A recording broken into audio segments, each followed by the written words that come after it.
베슬람교회 10월 3일 개천절 예배 영상입니다. 시편 3편 다윗이 그 아들 압살롬을 패할 때 지은 시입니다. 여호와여 나의 대적이 어찌 그리 많은지요. 일어나 나를 치는 자가 만송이다. 많은 사람이 있어 나를 가리켜 말하기를 저는 하나님께 도움을 얻지 못한다 하나이다. 셀라. 여호와여 주는 나의 방패시요 나의 영광이시요 나의 머리를 드시는 자니이다.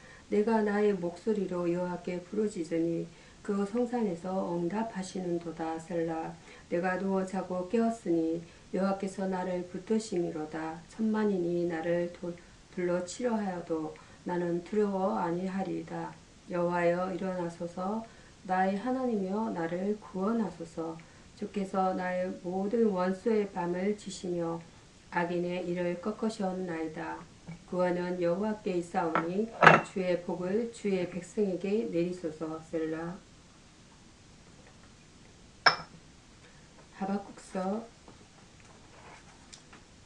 하박국서 1장입니다. 1장 1절에서 11절 신앙인의 역할이란 본문 내용으로 오늘을 나눠보도록 하겠습니다.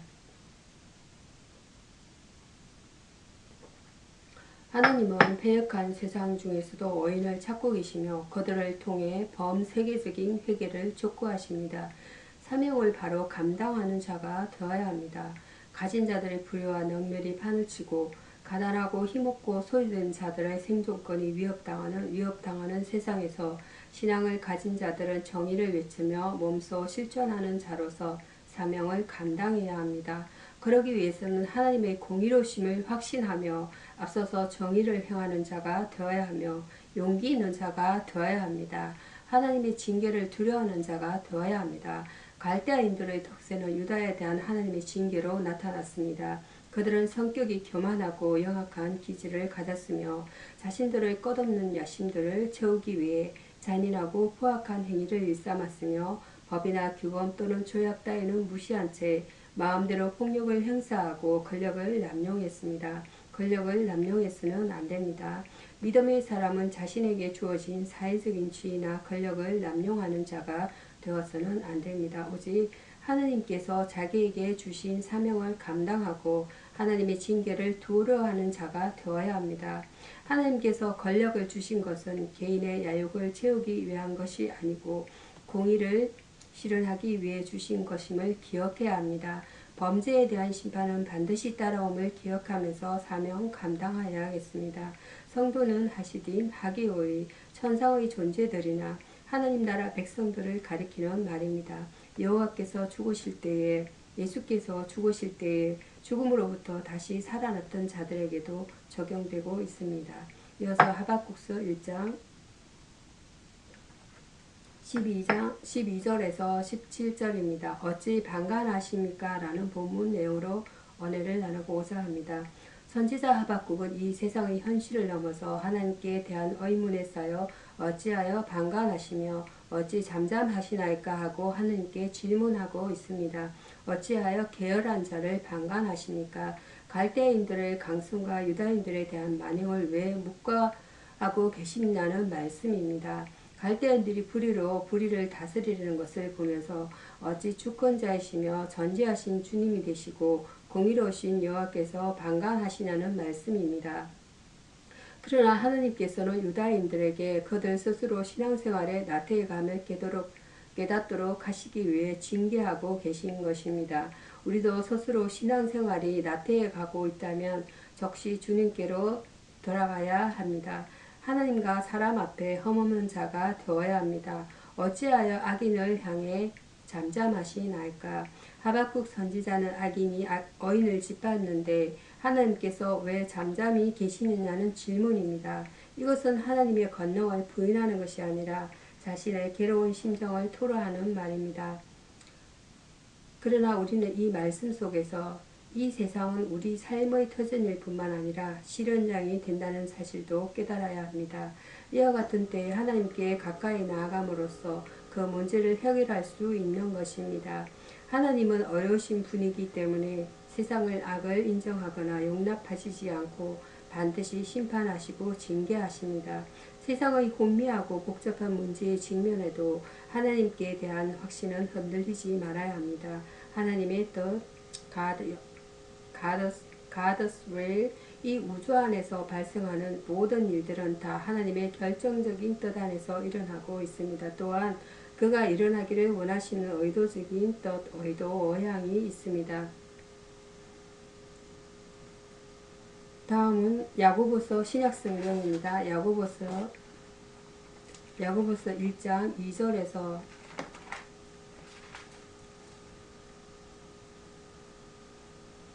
야고보서 1장 1절에서 11절 주님 중심의 생활에는 본문 내용으로 은혜를 나누도록 하겠습니다. 본문에서 야고보는 그리스도 중심의 생활에 대한 권고합니다. 시험을 만나게 될 때 기쁘게 여깁니다. 시험이 누구에게나 아프고 고통스러운 것이나 그리스도 중심의 사람들은 이를 인하여 슬퍼하거나 절망하지 않고 대신 기쁘게 여깁니다. 이는 믿음의 시련이 인내를 만들어내는 줄 알기 때문이며 또한 그리스도의 고난에 참여하는 영광스러운 것임을 알기 때문입니다. 믿음의 사람은 고난을 통하여 그의 영광을 바라볼 줄 압니다. 하나님께 지혜를 믿음으로 구합니다. 하나님께 지혜를 구하는 사람은 올바른 길을 걷게 되고 풍성하고 넘치는 삶을 살게 됩니다. 저는 시냇가에 심은 나무처럼 지혜의 열매를 그 생활 가운데 얻는 사람입니다. 우리는 기도하되 의심하지 말고 구하여야 합니다. 의심하는 것은 마음이 나누인 상태를 말하는 것으로 이런 사람은 하나님의 응답을 받지 못합니다. 모든 일의 형편을 잘 알고 있습니다. 우리에게 있는 모든 것은 주께 받은 것이므로 자랑할 것이 못되며 또한 우리의 부귀나 영화도 풀의 꽃과 같은 것이므로 자랑할 것이 못됩니다. 우리의 자랑은 오직 그리스도이며 그의 사랑과 능력이 이 땅에 널리 전해지는 것 뿐입니다. 성도의 신분 주님과 함께하는 생활만이 자랑할 만하고 귀한 것입니다. 성도의 생활은 예수 중심이어야 하며 예수가 중심이 될 때 거룩한 생활, 경건한 생활이 가능합니다. 성결이라는 것은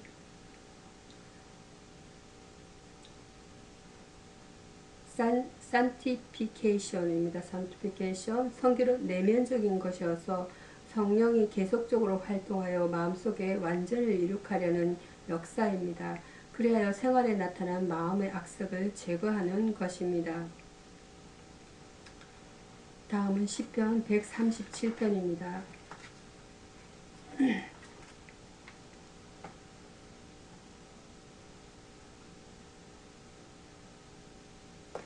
시편 137편 1절에서 9절 바벨론 포로의 노래라는 본문 내용입니다. 본문은 늙은 여인이 포로 중의 슬픔과 울분을 노래하고 본국 사모의 절절한 애국의 충성과 하나님의 백성의 적대자에 대한 정오심의 폭발을 나타낸 시입니다. 보르시아의 수치와 슬픔의 회상입니다.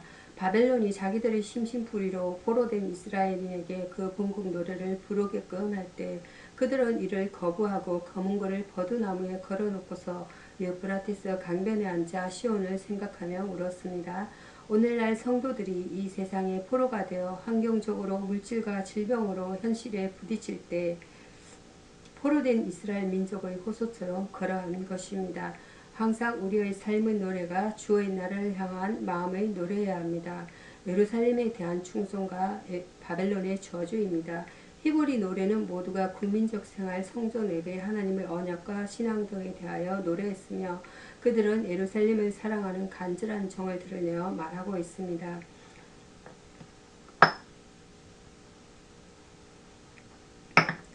그리고 예루살렘을 멸망을 기뻐하는 에돔인에게 심판을 내리시기를 기도하고 유다 왕국을 멸한 바벨론이 멸망될 것을 말했을 뿐 아니라 이를 멸하기 위해 하나님의 도구가 다 복되도다까지 말했습니다. 마음의 고통을 맛본 자라야 비로소 환희를 맛볼 수가 있으며 포로의 고난은 오늘의 성도들이 맛보고 있는 이상의 고난입니다. 오늘 우리 믿는 자의 터가 물질 문명으로 세상의 권세로 잠식되어져 가고 있습니다.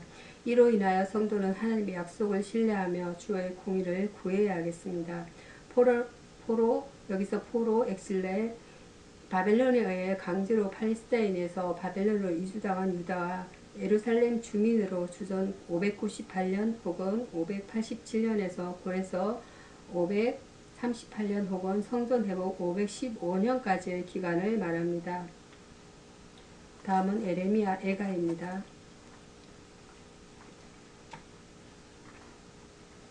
에레미야 애가 1장입니다.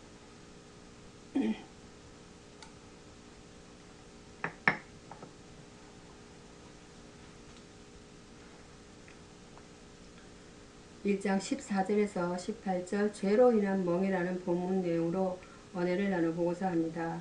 멍에란 속박을 의미하며 그 아래 있는 사람들은 입이 자유를 상실하여 자신의 의지를 잃어버렸습니다. 대적의 멍에를 매게 하심입니다. 하나님은 예루살렘을 그들이 당할 수 없는 자의 손에 붙이심으로 대적의 명예를 매게 하셨습니다. 그 명예가 얼마나 무겁고 고통스러운 것이었는가를 우리는 성경의 여러 증거들을 통하여 짐작할 수가 있습니다. 그들은 끌려가야 했으며 그들의 자녀들은 칼에 학살당했고 성읍은 불타고 가옥들은 파괴되었습니다. 위로할 자가 멀리 떠났음입니다. 대적의 멍에 아래서 서늘한 고통을 당함에도 위로할 자가 멀리 떠났고 아무도 그들을 불쌍히 여기거나 동정해 주지 않았습니다. 하나님을 버린 자들이 처하게 되는 비참한 운명입니다. 사단이 부지런히 활동하는 목적은 우리로 하여금 저들처럼 비참한 운명에 처하게 하려는 것임을 명심해야 하겠습니다. 주를 거역함에 대한 형벌입니다. 예루살렘의 멍에는 주를 거역함에 대한 형벌이었습니다. 그분이 형벌하심으로 아무도 위로할 자가 없었고 구원할 자도 없었던 것입니다. 죄에는 형벌이 따름을 알고 우리 삶의 모든 영역에서 죄와 불의를 내어쫓도록 힘써야 하겠습니다. 이미 형벌 가운데 떨어졌더라도 더 이상 거역하지 말아야 합니다. 죄로 인한 멍에는 위로도 못 받으며 주를 거역한 데 대한 것이므로 혹독하기 짝이 없었습니다. 죄는 하타 하마르티아 창조주 하나님께서 인간을 위해 의도하신 삶을 포기했거나 거절한 것을 뜻합니다. 그 근본적 의미에 있어서 인간들에 대한 것이 아니라 하나님께 대한 것입니다. 이어서 에레미야가 1장 20절에서 22절 고난 중의 간구라는 본문 내용입니다. 하나님은 성도가 사면 초가의 공경 가운데서도 절망하지 않고 기도로 헤쳐나갈 수 있게 하셨습니다. 주의 돌아보심을 간구함입니다. 공경에 처하게 되면 누구든지 자신의 죄가가 크다는 사실을 깨닫고 주의 구원을 간구하게 되는 법입니다. 매를 맞기 전에 깨닫고 돌이키는 사람들도 있지만 매를 맞고 나서야 돌이키는 사람들이 더 많습니다. 인간의 무지와 완고함 때문입니다. 주께서 기회를 주신 때 돌이켜 절망의 공격을 피하도록 하여야 합니다. 주의 위로하심을 간구합니다. 그들은 위로받을 때가 아무도 없었으므로 주의 위로하심을 간구하고 있습니다. 볼 수 있는 눈과 들을 수 있는 귀, 깨달을 수 있는 지혜로운 마음을 가진 사람들은 복이 있는 사람들입니다. 이것을 갖지 못한 사람들이 치우쳐 다름질하다가 매를 맞고서야 주의 위로를 구하게 됩니다. 매는 누구에나 아픕니다. 맞지 않도록 조심해야 합니다. 주께서 대적에게 보호하시기를 간구합니다. 대적들이 향한 잔인한 행위들은 주께서 보셨으므로 그들에게 갚아주시도록 간구합니다. 그들이 비록 주의 심판의 도구로 사용되기는 했지만 임의로 행한 잔인한 행위에 대하여는 주의 보응이 따릅니다. 고난 속에서 성도들이 살 길은 하나님께 부르짖으며 구원을 간구하는 일뿐입니다. 그리할 때 주의 구원을 맛보게 된다고 말씀합니다. 고난 중에 자기 죄를 깨닫지 못하는 자는 아무도 없습니다. 주의 위로와 돌아보심을 간구해야 합니다. 여기서 간구라는 것은 하나 엔팅카노입니다. 이 말의 최초의 개념은 하나님께 가깝게 나아가는 권리, 성도가 하나님께 대해 맺을 수 있는 친한 교제를 말합니다. 우리들은 친구들과 만나는 것처럼 하나님과 만날 수가 있습니다. 기도하심으로 말씀을 마치도록 하겠습니다. 죽음을 정복하시고 부활하신 주님, 인류의 가장 큰 불행과 적인 사망을 이기심을 감사드립니다. 주님의 부활은 모든 성도의 첫 열매인 것을 믿습니다. 장차 새 몸으로 부활하게 될 때까지 주께서는 늘 저와 함께 하심을 믿습니다.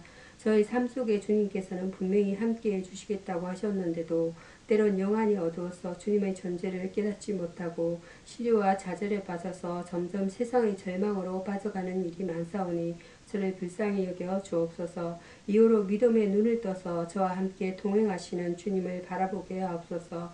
만민에게 복음을 전파하라고 하신 주님, 제가 부활신앙으로 온 천하에 다니며 만민에게 복음을 전파하는 선교사가 되기를 원합니다.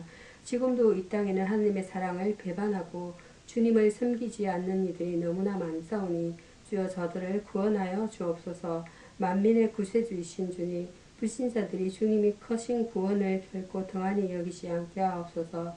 제가 나가서 복음을 전할 때보다 효과적으로 전할 수 있도록 저에게 권세와 능력을 주옵소서. 예수님의 이름으로 기도드립니다. 아멘.